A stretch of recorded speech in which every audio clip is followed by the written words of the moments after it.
Para el 2015, Apple estaba invirtiendo 55.000 millones al año en China. Toda la cadena de suministro de Apple depende de China. Ahí es donde ganan su dinero. ¿Cómo la mayor empresa tecnológica del mundo convirtió al principal rival de Estados Unidos en la superpotencia tecnológica y militar actual? Apple ha sido capturada por el PCCH. El 90% de los iPhones se fabrican en China. Apple es consciente de que Xi Jinping podría acabar con la empresa en cualquier instante. ¿Y a Apple no se le permite salir de China e ir a otro lugar? Pero hay un giro en la historia. Apple lo supo todo el tiempo.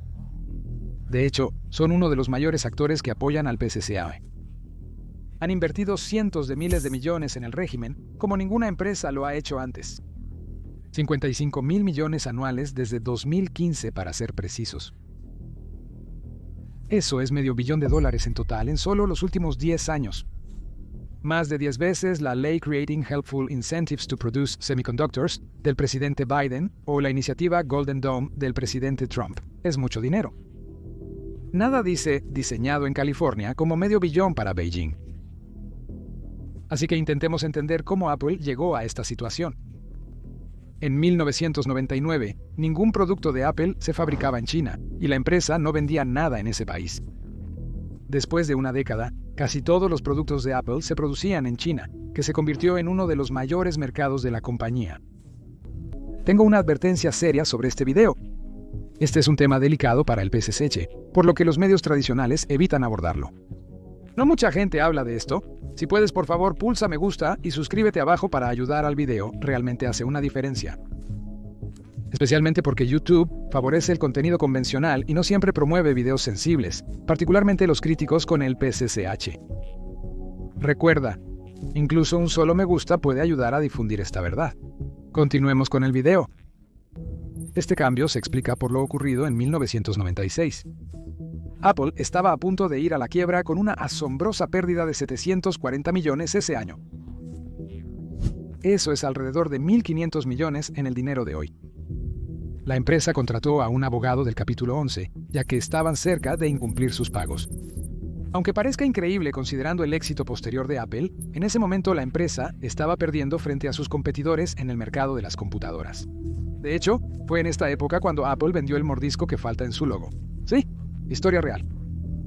El mercado estaba repleto de PCs con Windows.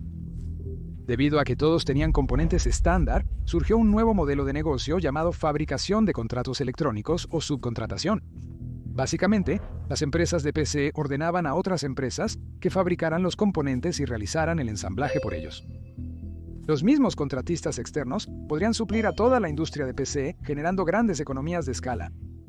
Posteriormente, los contratistas externos se mudaron al extranjero, donde los costos de producción eran inferiores. Pero Apple estaba perdiendo, porque no participó en la subcontratación al principio. Los diseños de Apple eran exclusivos y difíciles de replicar por otras empresas, ya que Steve Jobs insistía en desarrollarlos internamente. Apple fabricó la mayoría de sus productos, incluso en su fábrica de Fremont, California. Pero los precios de Apple se salieron de control y sabían que tenían que cambiar de rumbo. En 1980, abrió su primera fábrica extranjera en Irlanda. En 1981, construyó una fábrica en Singapur. En ese mismo año, Apple también hizo pedidos con el contratista externo estadounidense SCI Systems. Sin embargo, Apple no se comprometió del todo. En 1991, abrió una nueva fábrica de su propiedad en Colorado. Tras casi quebrar, la empresa cambió de rumbo, ya que esto no funcionaba. Steve Jobs dijo: piensa diferente, pero quizás no demasiado. Tras algunos experimentos en México, Apple se mudó a Asia, como la mayoría de las compañías estadounidenses. Pero China no estaba en la imagen en ese momento, porque todavía era un país comunista pobre y subdesarrollado. Por otro lado, Corea del Sur estaba en auge. Entonces, en los 90, Apple firmó contratos con LG para fabricar pantallas. Taiwán logró acuerdos comerciales con Apple, donde empresas como Quanta Computer e Inventec ensamblan productos de la compañía en el extranjero. Luego, Taiwan Semiconductor Manufacturing Company de Taiwán se volvió el único proveedor de chips para Apple. Pero otra empresa taiwanesa llamada Hon Hai Precision Industry, o mejor conocida como Foxconn, cambiaría completamente el juego. Foxconn fue fundada por Terry Gou, una figura más importante de lo que la mayoría piensa. no solo fundaría una de las empresas más grandes del mundo, sino que también construiría la segunda economía más grande, China. En 1987, Taiwán levantó la ley marcial, permitiendo a los empresarios comerciar con China continental nuevamente. Esto sucedió 38 años después del fin de la Guerra Civil China, que dividió el continente bajo control comunista de la isla de Taiwán, gobernada por los nacionalistas. Al mismo tiempo, China se abrió al resto del mundo con reformas de mercado libre bajo Deng Xiaoping, y Terry Gou, también conocido como Tío Terry, aprovechó esto como nadie más lo hizo. En el sureste de China, Foxconn estableció una gran cantidad de fábricas.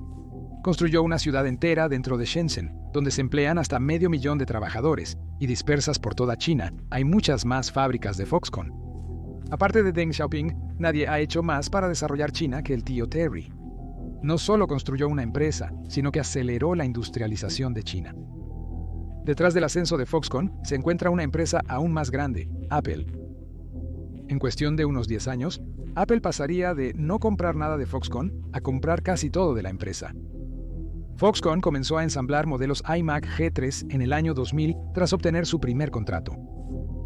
Esto salió increíblemente bien. En 2003, cuando el iPod se vendía como pan caliente, Foxconn también consiguió un contrato para fabricarlos. Desde 2005 Foxconn empezó a trabajar en el Mac Mini y en 2006 obtuvieron contratos para fabricar MacBooks. Pero el mayor trato de todos sucedió en 2007. Apple estaba a punto de lanzar el iPhone y Foxconn decidió apostar todo a este producto. Por suerte para ellos, la casa tenía 40 pisos y ninguna ley laboral. La empresa comenzó a construir enormes fábricas de iPhone porque creía que el iPhone sería un éxito, y Foxconn tenía razón. En los años siguientes, el iPhone se convertiría en el producto más importante de Apple, representando más de la mitad de los ingresos de la compañía. Hoy en día, Apple es más una empresa de smartphones que una empresa de computadoras. Y Foxconn aprovechó esto al máximo, obteniendo casi un monopolio en la fabricación de iPhones para Apple. Es justo decir que Terry Gou es un gran empresario con una estrategia bien pensada. Sin embargo, hay algo sospechoso en la historia. El gobierno chino brindó un gran apoyo a Foxconn. Y por mucho, me refiero a exenciones fiscales, regulaciones laxas, préstamos baratos de bancos estatales, tierras gratuitas e incluso invirtiendo en nombre de la empresa. Y el hecho que más levanta las cejas de todos es que el PSC permitió a Foxconn explotar a los trabajadores chinos. Cientos de miles, si no millones de trabajadores se trasladaron del campo a las ciudades para trabajar en las fábricas de Foxconn. Y no había derechos humanos ni leyes laborales en absoluto. Al inicio, los empleados ganaban 50 centavos por hora y eran fuertemente penalizados si hablaban o reían mientras trabajaban. Debían trabajar a diario, con turnos de 12 horas o más. Al terminar el trabajo, dormían en campamentos improvisados cerca de las fábricas. Había de 8 a 12 personas por cuarto en pésimas condiciones. Cuando surgieron las historias sobre la fabricación de los iPhones, esto perseguiría a Apple. Pero volviendo al CCP, fue una estrategia muy extraña. ¿Por qué permitirían que una empresa taiwanesa explotara a sus trabajadores para fabricar productos para una empresa estadounidense? ¿Por qué le darían a una empresa taiwanesa tantos recursos y apoyo? Si bien el crecimiento económico fue un incentivo, no fue la única razón. El verdadero factor motivador para el PSC fue este. China intentó hacer un trato que Apple simplemente no podría rechazar. Y cuando Apple estuviera totalmente dependiente de China, el PSC utilizaría una de las compañías más innovadoras y exitosas del mundo para su propio provecho. En síntesis, la estrategia fue efectiva y Apple cedió totalmente. Y ahora no hay un solo uno de sus productos que no pueda ser rastreado hasta China. ¿Y quién puede culpar a la empresa? Foxconn es el socio de fabricación ideal para Apple. El modelo de subcontratación a China parecía beneficiar a todos los involucrados. Excepto para los trabajadores, el Producto Interno Bruto de China creció considerablemente gracias a Apple. Los ingresos de Foxconn se dispararon y Apple se convirtió en una de las compañías más grandes y rentables del mundo. Y después del 2010, China ya no era solo una base de fabricación. Los consumidores chinos se enriquecieron y Apple empezó a vender grandes cantidades de productos en China.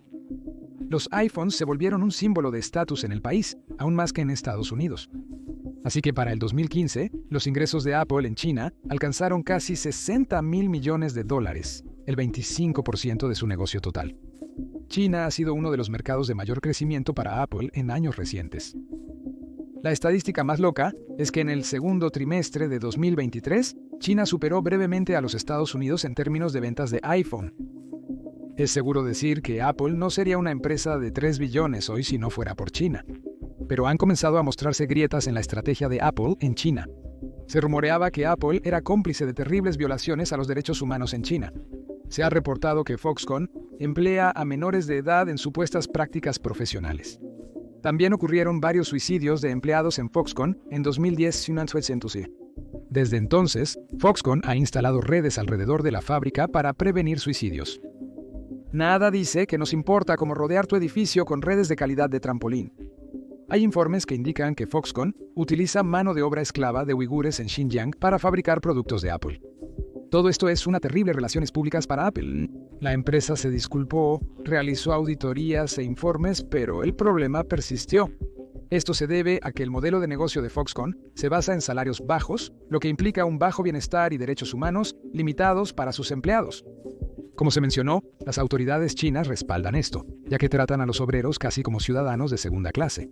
Eso se debe a que el gobierno chino permite que Apple y Foxconn exploten a sus trabajadores para que China pueda explotar a Apple. Pero el gran cambio ocurrió cuando Xi Jinping llegó al poder en 2013. Un día después de su inauguración, los medios chinos atacaron a Apple. Lo hicieron durante el Día del Consumidor, uno de los últimos vestigios del socialismo chino. Básicamente, se señala y se expone a una empresa en la red estatal Televisión Central de China por no adherirse a los valores socialistas. En 2013, Apple enfrentó crecientes críticas hacia las empresas occidentales.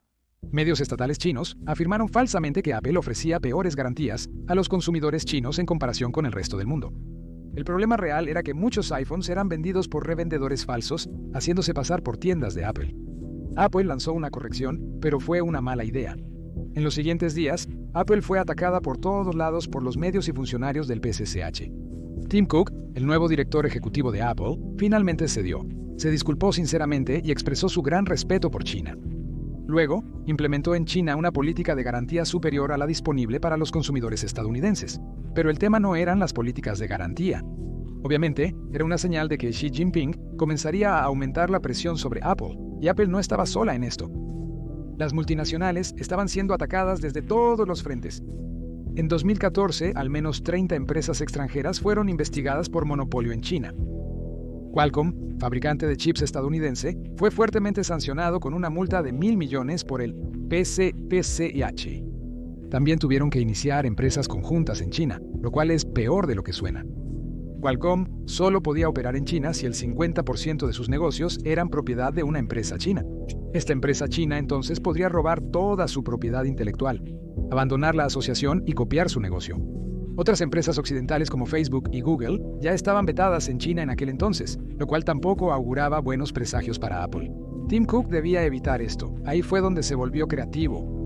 Apple inició el Grupo de los 8, que es un grupo interno en Apple dedicado exclusivamente a China y sus relaciones con el PPCCH. Suena sospechoso, pero se pone aún más extraño.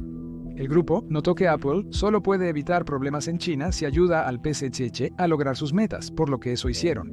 La empresa inició una de las mayores transferencias de capacidad de fabricación y experiencia en ingeniería en la historia moderna. Para el 2015, Apple invertía $55.000 millones al año en China. Para resaltar lo descabellado de esto, comparémoslo con otros programas de inversión. No existe un equivalente en el mundo empresarial. Así de grande es. Hay que fijarse en los gobiernos. La ley Creating Helpful Incentives to Produce Semiconductors en los Estados Unidos, supuestamente una inversión única en una generación en América, es de $280.000 millones en 10 años. Esos son solo $28.000 millones al año, no $55.000 millones al año. El Plan Marshall fue un programa de $13.000 millones, $130.000 millones en dólares actuales, que Estados Unidos implementó durante 4 años para reconstruir 16 países europeos tras la Segunda Guerra Mundial. Esos son $32.000 millones al año, aún mucho menos de lo que Apple gastó en China. Entonces, el punto es que Apple invirtió tanto en China que ayudó a convertir al país en una superpotencia económica. El factor más importante es la cantidad de personas que Apple educó en China, donde se ha invertido más. Apple ha capacitado a unos 28 millones de chinos en un periodo de 25 años.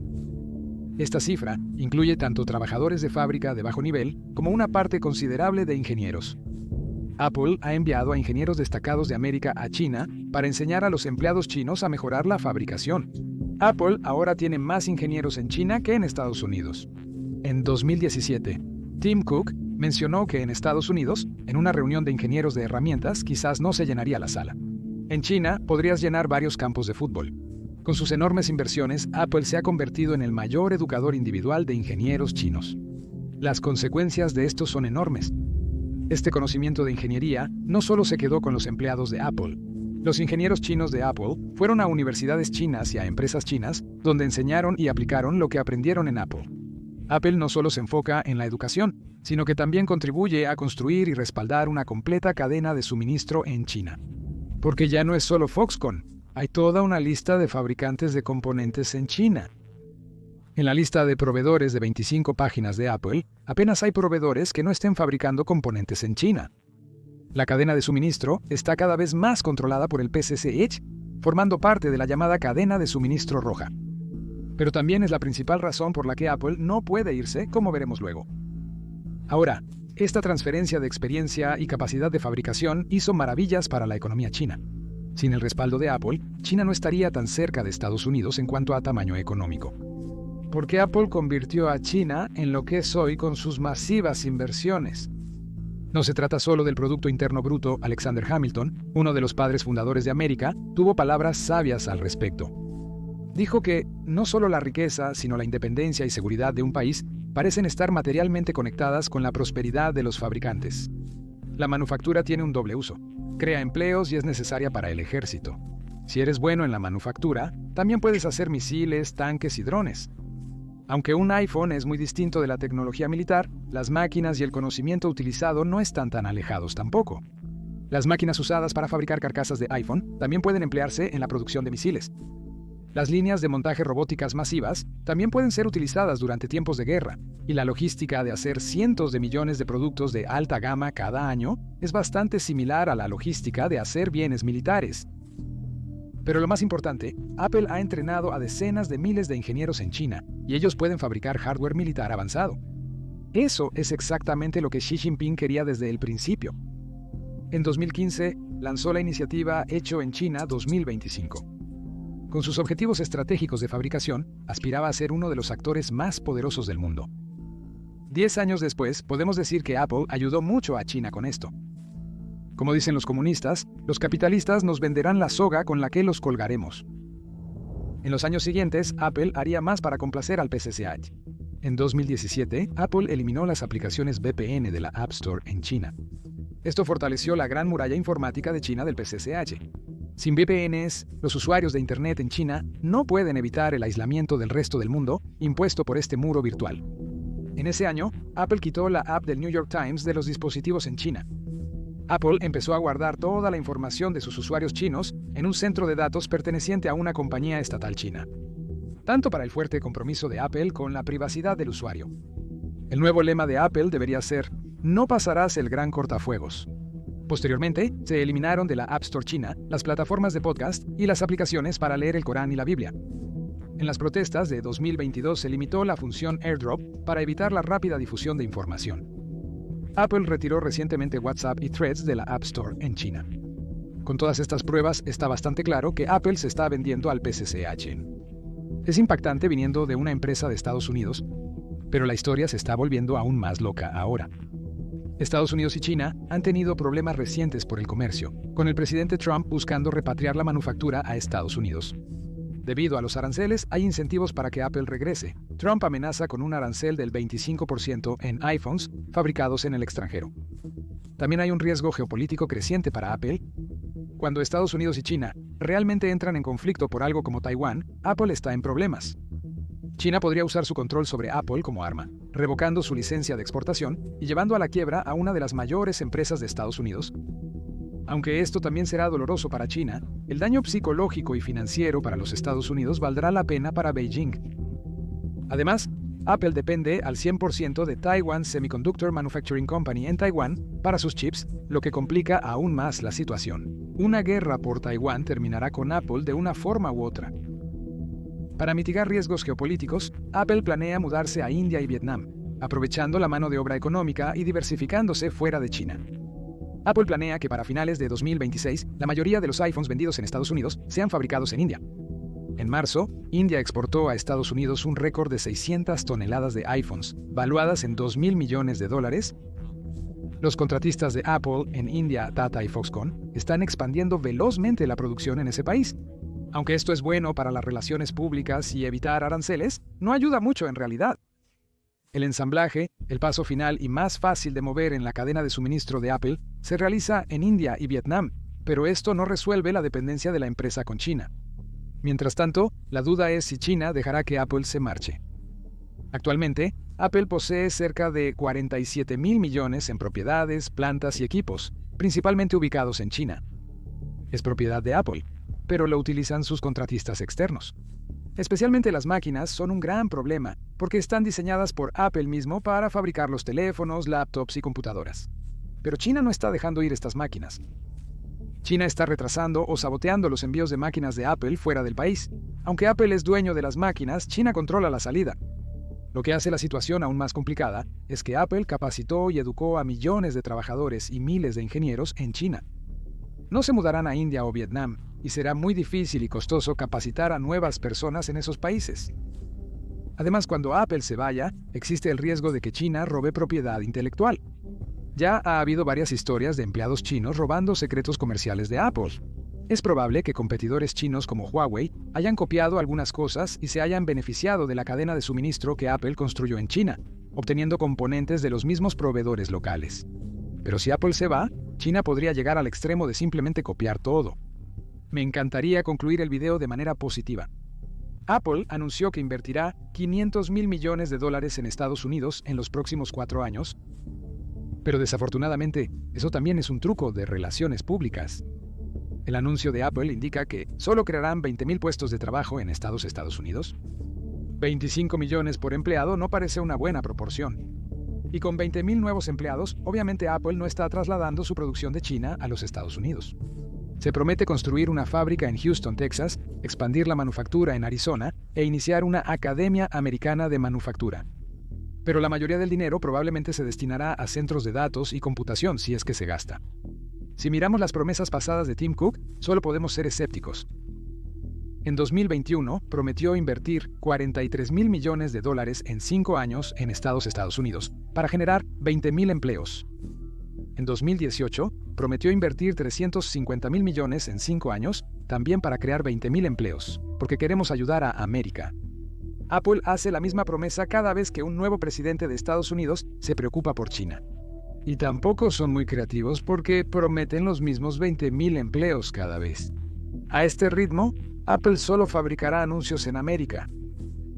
Pero si nos ponemos en el lugar de Apple, ¿es incluso posible mudarse a los Estados Unidos? Los trabajadores de la manufactura en América ganan de 10 a 30 veces más que los de China. ¿Y dónde vas a encontrar cientos de miles de empleados de manufactura en América? Además, tomaría años construir la infraestructura de fabricación y la cadena de suministro en Estados Unidos. También llevaría mucho tiempo educar a todos los ingenieros estadounidenses. Ahora, la robótica se está volviendo más y más avanzada cada día, así que tal vez Apple no necesite a muchas personas más, permitiendo a la empresa trasladar la fabricación de nuevo a casa. Por ahora, sería más lógico trasladar la fabricación a países como India y Vietnam. No solo para el ensamblaje, sino para toda la cadena de suministro. Apple no dirá que esto tomará años, sino décadas, y que podrían estar ya demasiado tarde. Porque por ahora, y en el futuro previsible, Apple tiene un enorme problema con China. Este video se basa en el nuevo libro de Patrick McGee, Apple en China, la captura de la compañía más grande del mundo. Para más detalles sobre cómo China se apoderó de Apple, definitivamente consigan una copia del libro. Si disfrutaron el video, denle me gusta, suscríbanse y compártanlo con su representante o senador. Apple suele hacer grandes promesas para ayudar a la manufactura estadounidense sin realmente cumplirlas.